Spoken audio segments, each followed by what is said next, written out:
Olá, concurseiro e concurseira, sejam bem-vindos ao meu canal. Você que não possui recursos para adquirir um curso preparatório para concurso público, este é o seu canal? Isso mesmo. Você está no lugar certo. Aqui disponibilizamos todo o conteúdo em videoaula dos concursos que estão para abrir edital e os que já abriram.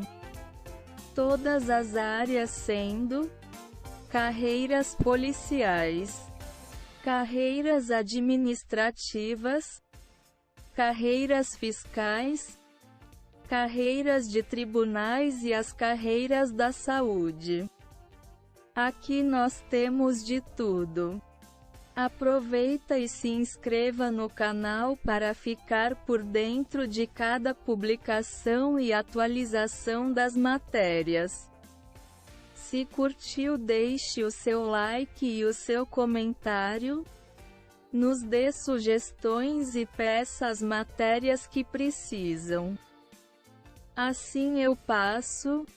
Helene, prof de Direito Previdenciário. Então, bora que hoje falaremos sobre segurados, as inscrições, a inscrição. Bora que hoje falaremos sobre segurados, as inscrições, a inscrição e filiação dos segurados da Previdência Social. Então, bora, só vou pegar aqui rapidamente meus canetões, que eu deixei na outra aba do quadro. Então, vamos lá. Falaremos sobre segurados do regime geral de previdência social, a sua inscrição e filiação. Tranquilo? Então, bora lá. Primeira coisa que eu quero te lembrar, quem são os segurados do regime geral de previdência social? Eu tenho um mnemônico aqui para te mostrar, que é o seguinte, é o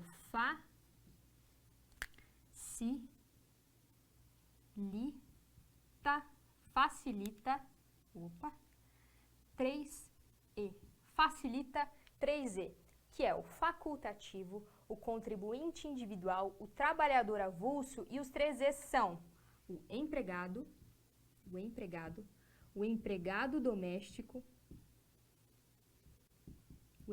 doméstico, e o especial, o segurado especial, tá bem?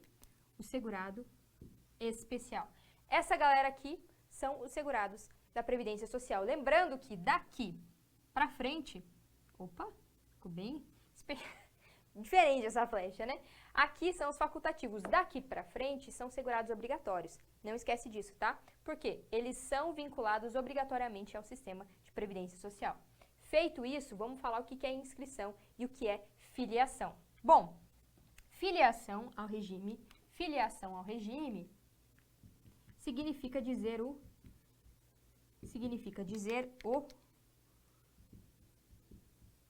vínculo jurídico. O vínculo jurídico com o sistema previdenciário. Uma forma de você memorizar com mais facilidade filiação seria você fazer um paralelo com a filiação paternal ou maternal, né? A filiação com família. Então você lembra de filho, de filiação, e você lembra que é um vínculo familiar. A filiação é um vínculo familiar. Então, para que você lembre desta expressão aqui, vínculo. Por quê? Porque cai em prova, né? E a ideia é que você lembre o que você vai acertar nos exercícios, tanto nos simulados quanto na sua prova. Feito? Filiação, então, grava que é o vínculo jurídico. Já a inscrição é o quê? A inscrição é o cadastramento.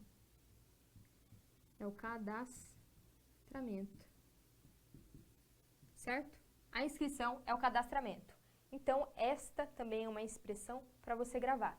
Filiação é o vínculo jurídico, inscrição é o cadastramento. Inscrição é o cadastramento. Feito? Beleza, filiação e inscrição. Agora a gente vai para os segurados. Como funciona essa filiação e essa inscrição para cada segurado? Vou rapidamente com você na tela para te mostrar aqui no Decreto 3.048.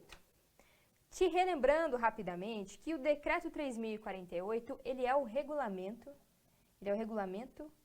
da Previdência Social. Regulamento da Previdência Social. No artigo 20 ele diz: a filiação é o vínculo que se estabelece entre pessoas que contribuem para a Previdência Social e esta pessoa, do qual decorrem direitos e obrigações. O parágrafo 1º. A filiação à Previdência Social decorre automaticamente do exercício de atividade remunerada para os segurados obrigatórios dispostos no parágrafo 2º e da inscrição formalizada com o pagamento da primeira contribuição para o segurado facultativo. Então, disso a gente atira o seguinte: a filiação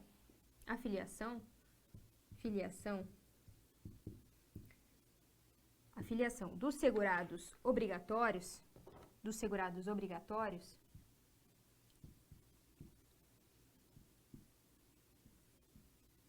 ela é automática.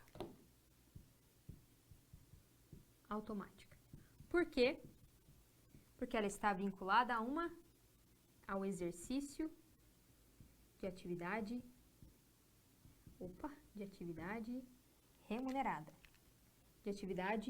remunerada. E isso te lembra alguma coisa?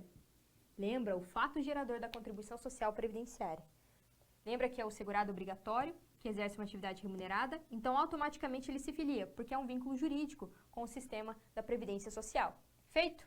Já o facultativo funciona de qual forma? O facultativo, os segurados facultativos é um somatório da inscrição dele, do cadastramento, da inscrição, mas o primeiro pagamento dele sem atraso, mais o primeiro pagamento da contribuição social, né, da contribuição sem atraso. Ver o que significa o primeiro pagamento da contribuição sem atraso no facultativo. Funciona da seguinte forma: o facultativo,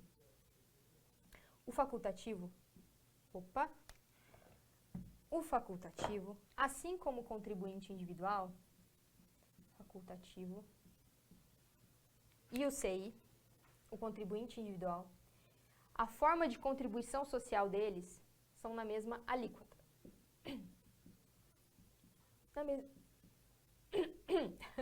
Na mesma alíquota aqui. Então, bora lá. 7,5%, 9%, 12% e 14%. Alíquotas progressivas. 7,5%, 9%, 12% e 14%. Desde a emenda constitucional 103 de 2019. Mas, Fer, foi desde 13 de novembro de 2019 que passou a ser essa alíquota aqui? Não, por quê? O fato de ter uma modificação de alíquota, uma modificação das alíquotas, fez com que classificasse aqui contribuições sociais específicas, contribuições sociais previdenciárias, existe o princípio da noventena. Significa que eu, Estado, só posso cobrar dos contribuintes após 90 dias da data da publicação da modificação das alíquotas. O que aconteceu? Ela foi publicada, começou a valer dia 13/11 de 2019. As alíquotas só passaram a ser cobradas dia 1º de março de 2020. Certo? Isso aqui por causa do princípio da noventena. Princípio da noventena, que é após 90 dias, a cobrança pode acontecer. Princípio da noventena, princípio da anterioridade mitigada, princípio nonagesimal, são vários nomes. Anterioridade nonagesimal, anterioridade mitigada, porque anterioridade é o princípio para tributos, parte tributária, da parte de anterioridade, que ele só pode ser cobrado no próximo ano civil, certo? Aqui não, após 90 dias da data da publicação. Feito esse retrospecto aqui, as alíquotas funcionam da seguinte forma: o pagamento, ele acontece assim. Temos aqui um exemplo para você: janeiro de 2021 e fevereiro de 2021. Feito? Aqui, você quer pagar esta competência, né? Você quer pagar esta competência aqui. Competência lembra que competência é igual a mês. Significa a mesma coisa, assim como alíquota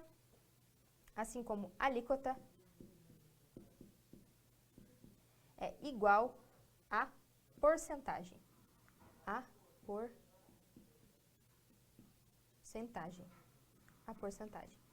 Beleza? Então, competência é igual mês, alíquota é igual a porcentagem. Por que eu faço essa tradução? Porque quando você for estudar tanto a Constituição Federal quanto o decreto, o Regulamento da Previdência Social, 3048, não vai aparecer mês nem porcentagem, vai aparecer competência e alíquota. Beleza? Vai aparecer competência e alíquota. Então, Fer, beleza, eu sou um facultativo contribuinte individual e eu vou contribuir na competência de janeiro de 2021. Eu pago sem atraso até quando? Eu pago sem atraso do dia 1º de fevereiro de 2021 até o dia 15º dia de fevereiro de 2021. Até o 15º dia do mês subsequente àquele que você quer pagar. Então, é assim que funciona a forma contributiva. Para ter a inscrição, aqui a filiação do segurado facultativo, ele tem que se inscrever, fazer o cadastramento, mas o primeiro pagamento da contribuição sem atraso. Se ele contribuiu dia 1, 2, 3, 4, 5, 6, 7, 8, 9, 10, 11, 12, 13, 14, 15, beleza, ele contribuiu sem atraso. Contribuiu no dia 16, contribuindo em atraso. Vai ter que esperar o outro mês para fazer a contribuição, beleza? Para daí começar a contar também o tempo para carência, para benefícios previdenciários. Seguindo então, vamos para a tela novamente. Aqui. Tem o trabalhador rural contratado por produtor rural. Então, parágrafo 2º. A afiliação do trabalhador rural contratado por produtor rural, pessoa física, por prazo de até 2 meses no período de 1 ano, para o exercício de atividade de natureza temporária, decorre automaticamente da sua inclusão em declaração prevista em ato do secretário especial da Receita Federal do Brasil, do Ministério da Economia, por meio de identificação específica. Aqui foi uma alteração do decreto 10.410 no regulamento da Previdência Social. Seguindo, as inscrições dos segurados, eu coloquei aqui para vocês no artigo 18, considera-se inscrição de segurado para os efeitos da Previdência Social o ato pelo qual o segurado é cadastrado, então inscrição, cadastramento no RGPS por meio da comprovação dos dados pessoais da seguinte forma. Ele vai falar especificamente do empregado, do trabalhador avulso, do empregado doméstico, do contribuinte individual, que é por ato próprio.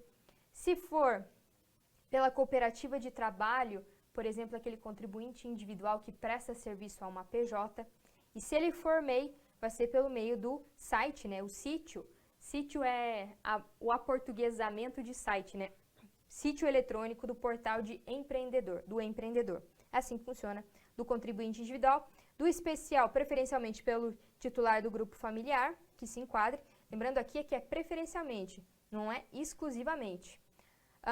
E do segurado facultativo por ato próprio, por meio de cadastramento aqui, de informações pessoais que permitam a sua identificação, desde que não exerça atividade que o enquadre na categoria como segurado especial. Porque se ele for no segurado obrigatório, ele deixa de ser um segurado facultativo. Seguindo, o artigo 18 do decreto, ele fala: a inscrição do segurado em qualquer categoria mencionada deste artigo exige a idade mínima de 16 anos. Lembre-se aqui, essa idade mínima de 16 anos. Parágrafo 3º. Todo e qualquer que exerce concomitantemente mais de uma atividade remunerada sujeita ao regime geral de previdência social será obrigatoriamente inscrito em relação a cada um deles. Perdão, um exemplo. Um advogado, que ele é autônomo, contribuinte individual, então ele contribui para o sistema como contribuinte individual, mas à noite ele dá aula da mesma matéria, por exemplo, ele é um advogado tributarista e ele dá aula de direito tributário numa faculdade com carteira assinada. Então ele vai ter um cadastro como contribuinte individual, autônomo aqui, como contribuinte individual, como advogado autônomo, e ele vai ter um cadastro também como professor empregado, professor universitário empregado. É assim um exemplo para ficar mais claro para você. No parágrafo 5º, presentes os pressupostos da filiação, admite-se a inscrição pós-mortem do segurado especial.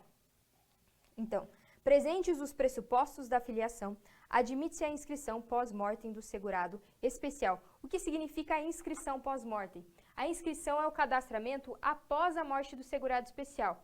Então, o que pode acontecer na prova? Ele pode falar o seguinte, ó, admite-se a inscrição pós-mortem do segurado especial, presentes os pressupostos da filiação. Beleza. Aqui, outra forma, admite-se a inscrição pós-mortem do segurado especial, mesmo que inexistam pressupostos da filiação. Aí tá errado, beleza? Então, quando você vai já estudando os artigos, você já vai imaginando questões possíveis, porque elas vêm também dessa forma. Seguindo, o parágrafo 5º-A fala da comprovação do NIT, né? Da atribuição do NIT, que é o número de inscrição do trabalhador. O 5º-B fala não será admitida pós-mortem de segurado contribuinte individual. Então, repara lá que o segurado especial existe a possibilidade da inscrição pós-mortem. Já o segurado individual e o facultativo, não existe a possibilidade de inscrição pós-mortem. Esse cadastramento do individual e do facultativo, pós-mortem, após a morte deles, que essa expressão é latina, ela não pode acontecer. Ela não pode acontecer, certo? Uma das questões também é pela parte tributária, né? Pela parte de ônus da contribuição, que eles têm o ônus, eles, né, os facultativos e os contribuintes individuais que não prestam serviços a empresas APJs, porque se o contribuinte individual presta serviço para uma PJ, a inscrição dele, a filiação dele, vai ser por meio dessa PJ que vai contribuir e fazer o recolhimento de 11%, beleza? Que essa PJ ela vai ter como se virasse um empregador. Não é a mesma coisa, tá? Não é um empregador, não tem um vínculo empregatício, mas é mais próximo de um vínculo empregatício do que de um contribuinte individual que não presta serviço a uma empresa, tá bem? Então, nesses dois aqui, que têm a mesma forma contributiva, eles não podem, não é admitida o cadastramento, a inscrição deles pós-mortem. Seguindo, parágrafo 6º. A comprovação dos dados pessoais de outros elementos necessários e úteis à caracterização do segurado poderá ser exigida pelo INSS a qualquer tempo para fins de atualização cadastral, inclusive para concessão de benefício. Bom, a inscrição do segurado especial será feita de forma vinculada a um grupo familiar, que conterá, além das informações pessoais, identificação de propriedade, informação residencial, grupo familiar, porque exatamente são as características do segurado especial. A propriedade, se ele é proprietário ou não da terra, como se fosse um produtor rural vinculado à agropecuária, porque tem um tamanho de terra até 4 módulos fiscais, né? Existe essa limitação de até 4 módulos fiscais. Informação da residência, se ele mora na terra ou se ele mora em aglomerado urbano ou rural próximo. E se ele tem um grupo familiar, se ele exerce atividade individualmente ou em regime de economia familiar. Seguindo, o segurado especial, aí ele continua aqui a identificação no CNIS, né, o Cadastro Nacional de Informações Sociais, inclusive uma dica, faça o seu cadastramento no meu INSS, inss.gov.br, meuinss.gov.br. Quando você faz essa inscrição no meuinss.gov.br, você vai ter acesso ao seu CNIS. Você vai ter acesso ao seu CNIS, que é o Cadastro Nacional das Informações Sociais, que vai demonstrar justamente as suas contribuições, os seus vínculos, o seu NIT, se você tem mais de um NIT, número individual do trabalhador, de identificação do trabalhador, da inscrição dele, né? O número da inscrição dele, se tem as contribuições recolhidas. Por quê? No facultativo, facultativos e contribuintes individuais, eles têm o ônus contributivo. Os empregados domésticos e os trabalhadores avulsos, não é de responsabilidade deles o recolhimento dessa contribuição. Então, apesar de, por exemplo, você é um empregado, tem a carteira assinada e tudo mais, só que você, no seu CNIS, você abriu e se surpreendeu que não tem nada lá daquele período em que você está com a carteira assinada. Isso significa que, por exemplo, esse tempo não vai ser contado? Não. Por quê? Quem tinha que recolher era o seu empregador. Então, quando você for se apresentar para a Previdência Social para recebimento de um benefício, por exemplo, você tem que comprovar a atividade remunerada, o seu trabalho. Você não precisa comprovar o recolhimento das contribuições, porque não era da sua, dentro da sua competência, dentro da sua obrigação, fazer esse recolhimento. Seguindo, do PIS aqui, os segurados obrigatórios que eu falei para você, do mnemônico aqui, para você lembrar com facilidade, com tranquilidade.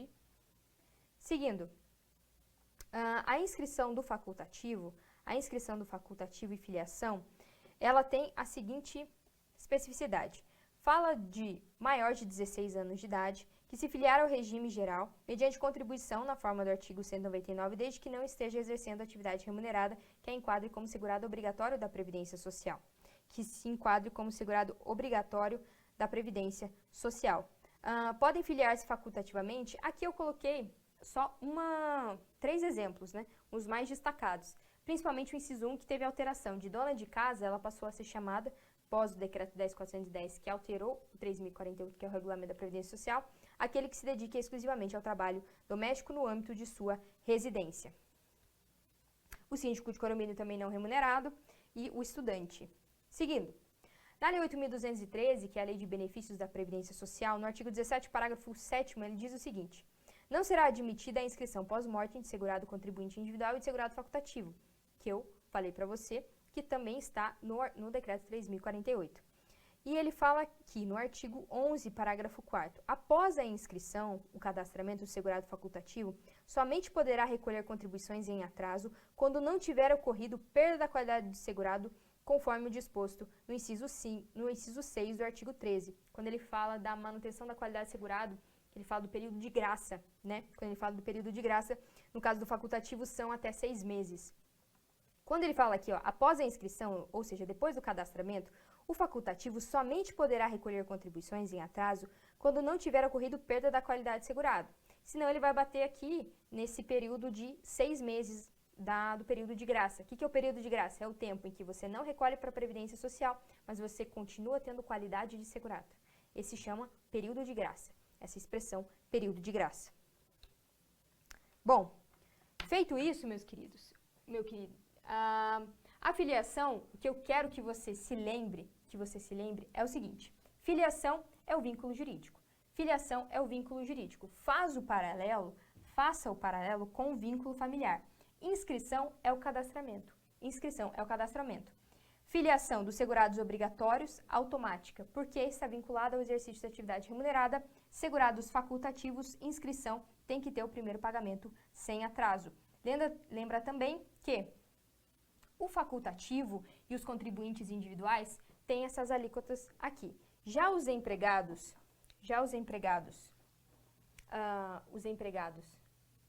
empregados domésticos e trabalhadores avulsos, também pós-emenda constitucional 103 de 2019, que começou a valer dia 13/11 de 2019, mas as alíquotas só começaram a ser cobradas dia 1º de março de 2020, elas funcionaram da seguinte forma.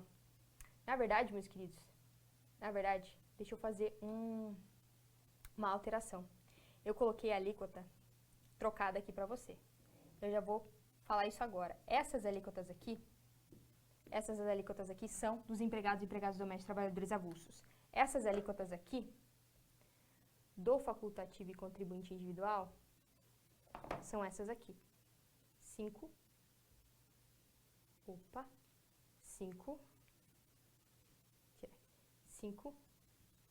11 e 20%. 5, 11 e 20%. Eles contribuem igualmente, só que as alíquotas são 5, 11 e 20%.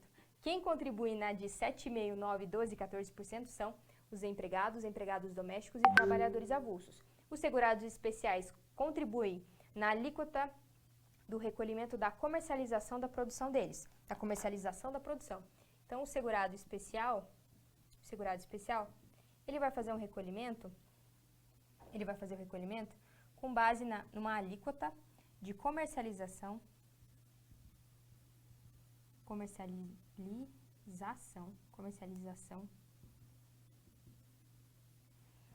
da produção. Significa, então, que não necessariamente ele recolhe todo mês, exatamente, porque está vinculado à comercialização da produção dele. Isso é um direito constitucional.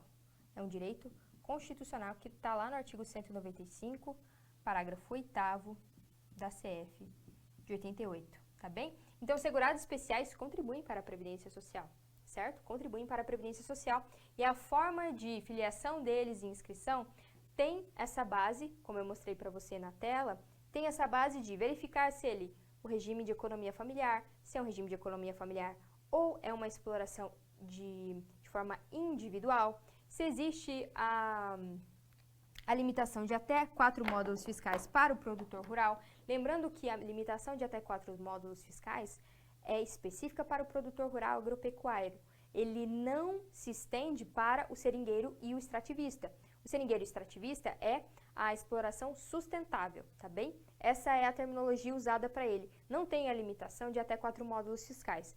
Fer, mas por que existe essa limitação de até 4 módulos fiscais? Porque se supera 4 módulos fiscais, o que acontece? Ele deixa de ser um segurado especial e passa a ser um contribuinte individual rural.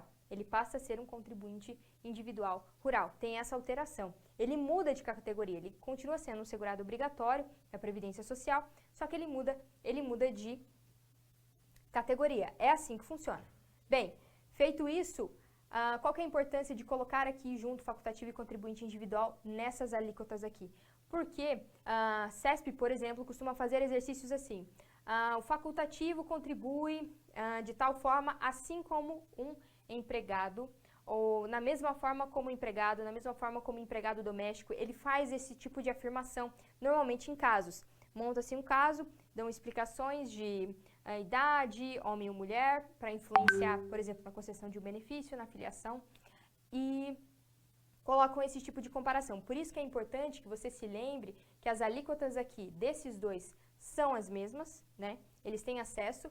O facultativo, 5% baixa renda, 11% no plano simplificado, 20% no plano normal. Contribuinte individual, MEI, que paga 5%, 11% para o autônomo no plano simplificado, o contribuinte individual no plano simplificado e 20% para o plano normal. Basicamente isso. Aqui, no empregado doméstico e trabalhador avulso, essas alíquotas aqui, elas são progressivas. Elas incidem sobre faixas salariais semelhantemente ao IR, ao Imposto de Renda, que não é essa porcentagem que incide sobre o valor diretamente. Ela incide sobre faixas salariais, beleza? Sobre faixas salariais. Bom, é isso. Falando sobre filiação e inscrição com vocês aqui, sobre o facultativo, lembrando principalmente essa parte de pós-mortem, contribuinte individual e segurado facultativo não podem ter a sua inscrição pós-mortem, e o segurado especial e o segurado especial, ele tem a possibilidade de reconhecimento pós-mortem, todavia, ela tem essa necessidade de comprovação, de presentes os pressupostos da filiação, presentes os pressupostos do vínculo jurídico, certo? Aqui, vínculo jurídico, inscrição, cadastramento. Tranquilo? Então é isso. Eu espero que tenha ficado claro. Um abraço.